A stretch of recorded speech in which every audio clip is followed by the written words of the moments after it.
Halo semua, kembali lagi di pelajaran prakarya dan kewirausahaan.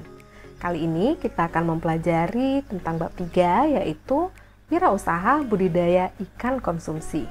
Dan yang pertama akan kita pelajari adalah perencanaan usaha pembenihan ikan konsumsi. Bagian pertama dari perencanaan usaha pembenihan ikan konsumsi adalah ide dan peluang usaha. Protein merupakan salah satu zat yang dibutuhkan tubuh dalam proses pertumbuhan dan pembentukan energi cadangan. Sumber protein sendiri bisa berasal dari hewan yang disebut sebagai protein hewani atau juga dari tumbuhan yang disebut sebagai protein nabati. Nah, salah satu protein hewani itu berasal dari ikan air tawar. Protein hewani dari ikan air tawar dapat menjadi solusi pemenuhan kecukupan gizi bagi orang yang alergi terhadap protein ikan laut. Permintaan kebutuhan pemenuhan protein hewani dari ikan air tawar sendiri selalu mengalami kenaikan dari tahun ke tahun. Hal ini terjadi seiring dengan peningkatan jumlah penduduknya. Nah, kebutuhan pasar yang terus meningkat tidak dapat mengandalkan hanya dari tangkapan alam saja. Kondisi pasar yang demikian akan mengakibatkan peningkatan harga ikan jika tidak dilakukan usaha budidaya. Apabila jumlah permintaan ikan di masyarakat sesuai dengan persediaan ikan di pasar, maka harga jual menjadi stabil dan terjangkau. Begitu juga sebaliknya ya. Apabila penangkapan di alam belum memenuhi permintaan pasar, maka perlu dilakukan usaha budidaya. Penyediaan bibit ikan sendiri sangat dibutuhkan, terutama bagi wirausahawan yang tidak mampu melakukan pembibitan benih ikan. Nah, pertumbuhan wisata kuliner ikan air tawar secara tidak langsung juga berpengaruh terhadap usaha budidaya pembenihan ikan air tawar. Hal tersebut menyebabkan permintaan pasar terhadap ikan air tawar meningkat sehingga dapat menjadi peluang untuk wirausahawan budidaya ikan air tawar. Berdasarkan proses produksinya, usaha budidaya ikan dapat dibagi ke dalam 3 segmen atau 3 kelompok, yaitu usaha pembenihan, yang merupakan suatu tahapan kegiatan perikanan yang outputnya adalah benih ikan. Lalu ada pendederan, yaitu tahapan pelepasan atau penyebaran benih ke tempat pembesaran sementara, atau bisa juga ini tahapan di mana dilakukan perawatan ikan setelah masa larva 7 hari. Dan yang terakhir yaitu usaha pembesaran ikan, yang merupakan kegiatan perikanan yang outputnya adalah ikan berukuran konsumsi. Berikutnya ada sumber daya. Jadi ada 7 sumber daya yang dibutuhkan dalam pembenihan ikan konsumsi, yaitu yang pertama atau manusia, yang merupakan faktor paling penting karena sebagai pelaku utama yang melaksanakan proses untuk mencapai tujuan yang diinginkan. Kemudian ada money atau uang, yaitu faktor yang dibutuhkan untuk membiayai semua kebutuhan yang diperlukan selama proses produksi. Ya, ini mulai dari pembelian bahan baku hingga gaji para karyawan. Lalu yang ketiga ada material atau bahan, yaitu bahan-bahan yang dibutuhkan dalam proses produksi sebuah usaha. Biasanya terdiri dari bahan mentah, bahan setengah jadi, lalu bahan jadi. Yang keempat ada mesin atau peralatan. Jadi ini merupakan sarana yang sangat diperlukan dalam sebuah proses produksi. Dan seiring dengan perkembangan zaman serta teknologi yang semakin canggih, alat-alat yang mendukung proses produksi pun juga menjadi lebih canggih. Dampaknya apa? Dampaknya adalah penghematan biaya dan juga tenaga. Yang kelima, method atau cara kerja. Ini merupakan penetapan kerja atau tips-tips untuk tercapainya tujuan dalam sebuah proses produksi. Jadi tanpa adanya sebuah metode yang jelas, maka tidak akan ada hasil produksi yang memuaskan. Yang berikutnya adalah market atau pasar.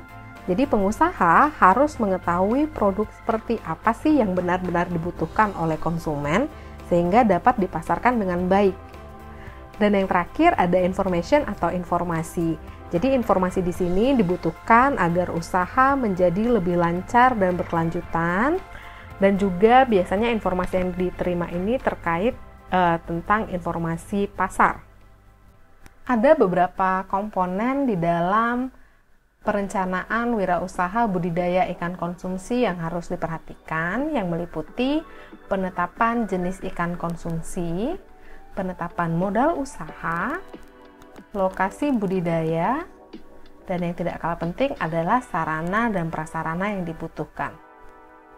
Langkah-langkah penyusunan perencanaan usaha budidaya pembenihan dapat dimulai setelah seseorang mengetahui peluang usaha yang dapat memenuhi kebutuhan masyarakat. Perencanaan usaha budidaya pembenihan ikan konsumsi dimulai dengan menganalisis potensi daerah meliputi kondisi lingkungan dan jenis ikannya.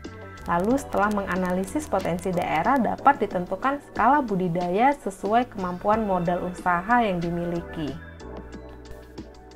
Perencanaan usaha pembenihan ikan konsumsi pada umumnya memuat beberapa pokok pikiran.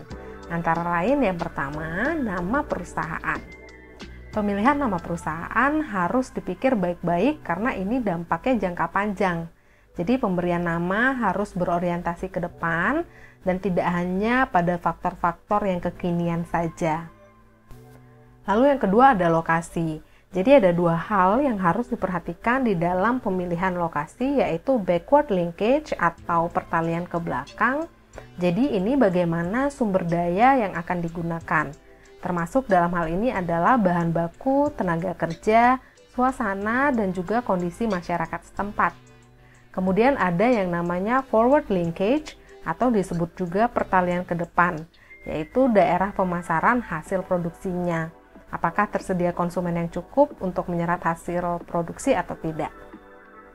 Pemilihan komoditi yang akan diusahakan dapat mempertimbangkan beberapa hal, yaitu permintaan masyarakat terhadap jenis-jenis hasil usaha tertentu, lalu teridentifikasinya kebutuhan tersembunyi masyarakat akan barang-barang atau jasa tertentu, kemudian kurangnya saingan dalam bidang usaha yang kita kerjakan, dan yang terakhir, kemampuan yang meyakinkan untuk bersaing usaha dengan orang lain dalam mengembangkan suatu bidang usaha yang sama.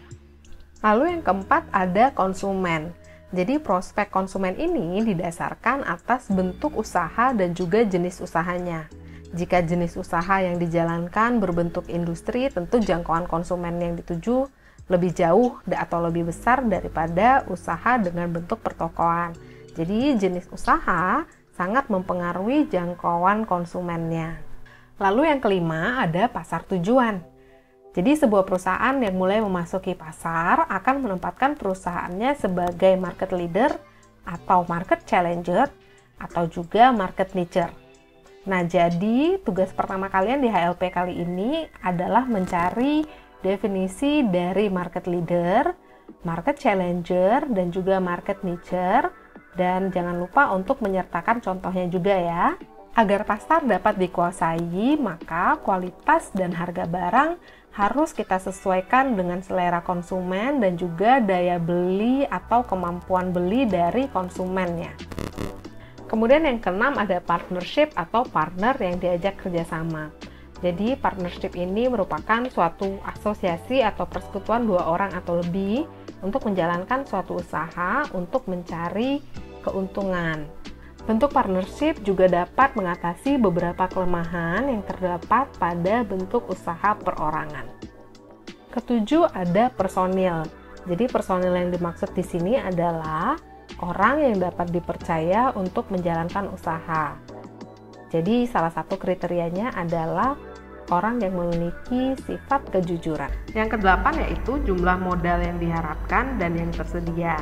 Jadi pada umumnya pengusaha pemula pada saat akan mendirikan usaha memiliki jumlah modal yang cukup minim. Nah, semua sumber dan kemampuan pengumpulan modal ini harus selalu ditulis. Kemudian ada peralatan-peralatan perusahaan yang perlu disediakan. Jadi untuk peralatan ini yang disediakan hanyalah yang sesuai dengan kepentingan usaha. Terutama untuk pertama kali membuka usaha, pikirkan peralatan yang sangat diperlukan. Dan yang terakhir adalah penyebaran promosi.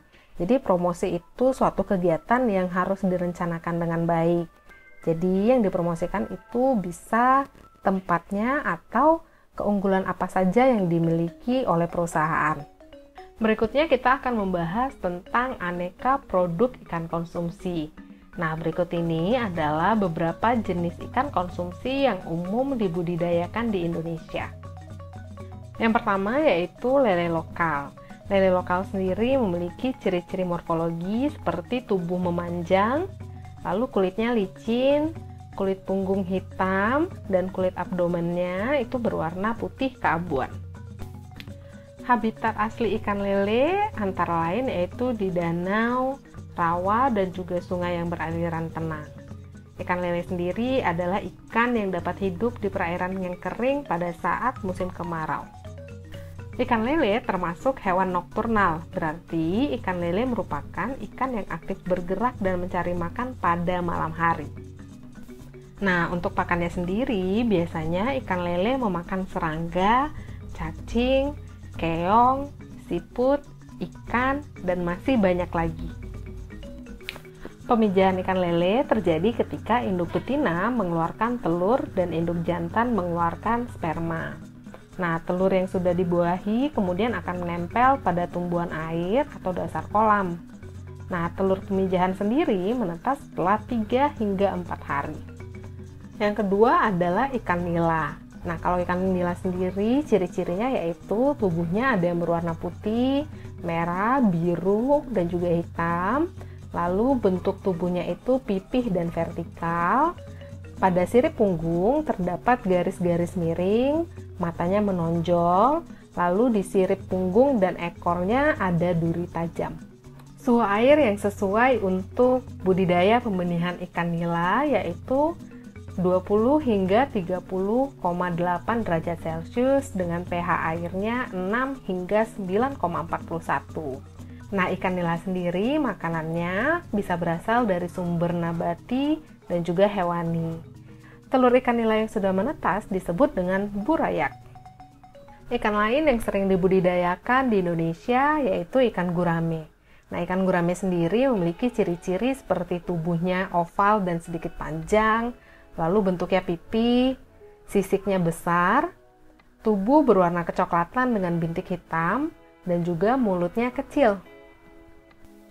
Ikan gurame memiliki alat pernapasan tambahan yang disebut dengan labirin.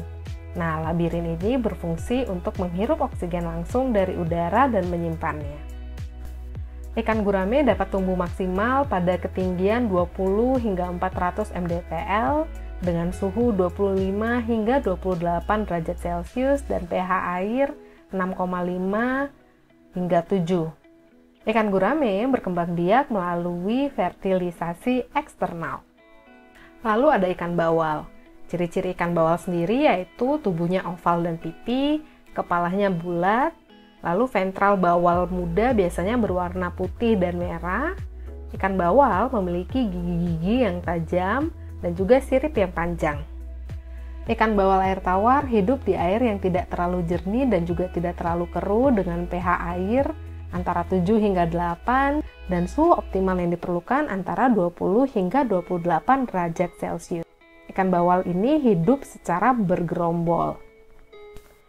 Untuk pakannya sendiri, ikan bawal biasanya memakan zooplankton, serangga air, dan juga siput air. Namun dapat diberikan juga pakan tambahan berupa sayuran, sisa makanan, atau juga limbah pasar. Telur ikan bawal sendiri akan menetas dalam waktu 18 hingga 24 jam setelah pembuahan terjadi. Nah, pembelajaran kita hari ini cukup sampai di sini ya. Setelah ini jangan lupa untuk mengerjakan tugas yang telah Miss upload ke Edmodo dan kumpulkan tepat waktu ya. Jangan lupa, stay at home dan stay safe. Sampai jumpa di pertemuan kita berikutnya.